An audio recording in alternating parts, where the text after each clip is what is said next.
اور غلط الزام ہے، میرے موکل نے یہ جرم نہیں کیا لہذا چھوڑا جائے، یہ وکیل کہتا ہے، اور شفیع کہتا ہے سب کچھ کیا ہے، میرا آنا دیکھا جائے، میری سفارش مانی جائے۔ حضور قیامت کے دن وکالت نہیں فرمائیں گے، شفاعت فرمائیں گے۔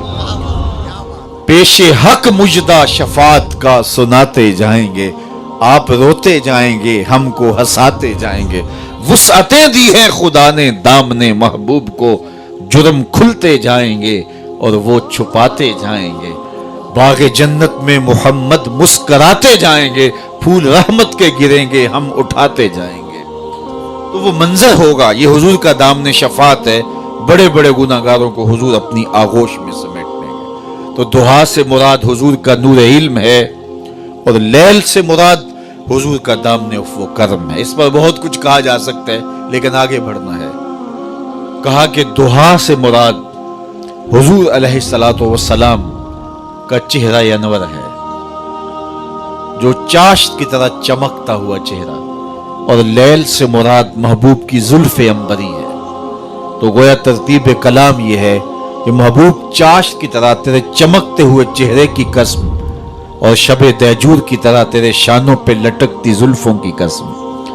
قسم ہے تیرے رخ تاباں کی، اور قسم ہے تیری زلف دوتا کی، تیرے چہرہ نور کی بھی قسم، تیری زلف عنبری کی بھی قسم۔ محبوب قسم ہے تیرے چہرہ حسین کی، وہ چہرہ کہ حضرت ابو ہریرہ بولے کل قمر لیلۃ البدر لم ارا قبلہ ولا بعدہ مثلہ۔ کیا پوچھتے ہو حضور کے چہرے کا؟ 14ویں رات کے چمکتے ہوئے چاند کی طرح حضور کا چہرہ تھا۔ پھر کہتے ہیں نہیں نہیں نہیں نہیں، حضور جیسا نہ پہلے دیکھا نہ بعد میں دیکھا۔ حسان بن ثابت کھڑے تھے، بولے دیکھتے کیسے؟ کسی ماں نے جنم دیا ہوتا تو دیکھتے۔ اللہ اکبر، خدا نے وہ سچائی پن چھڑیا ہے جدے وچ محمد نو ٹالیا سی۔ حسینہ جمیلاں دا منہ موڑ دیتا، محمد بنا کے قلم توڑ دیتا۔ جب یہ خاکے تراشے گئے تھے تو میں نے پورے وطن میں جگہ جگہ جا کے کہا تھا میاں خاکے تو خاکیوں کے ہوتے ہیں، جو پیکرے نور ہو اس کے خاکے کون تراشے گا؟ سایہ تو بڑی دور کی بات ہے، مثل تو دور کی بات ہے۔ اللہ اکبر، اس کا محبوب کا سایہ بھی نہیں بنایا گیا تھا۔ اللہ اکبر، مثل او در عالم مقام متصور نیز، ان کی مثل بزم عالم کے اندر ممکن ہی نہیں ہے۔ جب یہ بات کہی گئی کہ اگر خدا چاہے تو کروڑوں محمد پیدا کر دے، تو اقبال نے کہا تھا رخ مصطفیٰ ہے وہ آئینہ، کہ اب اس سا دوسرا آئینہ نہ کسی کی بزم خیال میں، نہ دکان آئینہ ساز میں۔ یہ ہو ہی نہیں سکتا۔ اللہ نے اپنے محبوب کا سایہ بھی نہیں بنایا تھا، اس کی کیا وجوہات ہیں؟ تو بہت سارے لوگوں نے بہت کچھ لکھا، لیکن حضرت شیخ احمد مجدد الفسانی علیہ رحمہ نے کمال کر دیا۔ فرماتے ہیں سایہ شے از شے لطیف ترست، کسی چیز کا سایہ اس شے سے زیادہ لطیف ہوتا ہے، اور حضور سے بڑھ کر کائنات میں لطیف شے ہی کو نہیں۔ وہ سایہ چے معنی دارت، تو سائے کا کیا پھر معنی باقی رہتا ہے؟ سایہ کیا معنی رکھتا ہے؟ تو صاحبو، اللہ نے اپنے محبوب کو وہ حسین چہرہ دیا، وہ جمال دیا کہ دیکھنے والے کہا کرتے ہیں اللہ اللہ، یاد آتا ہے خدا دیکھ کے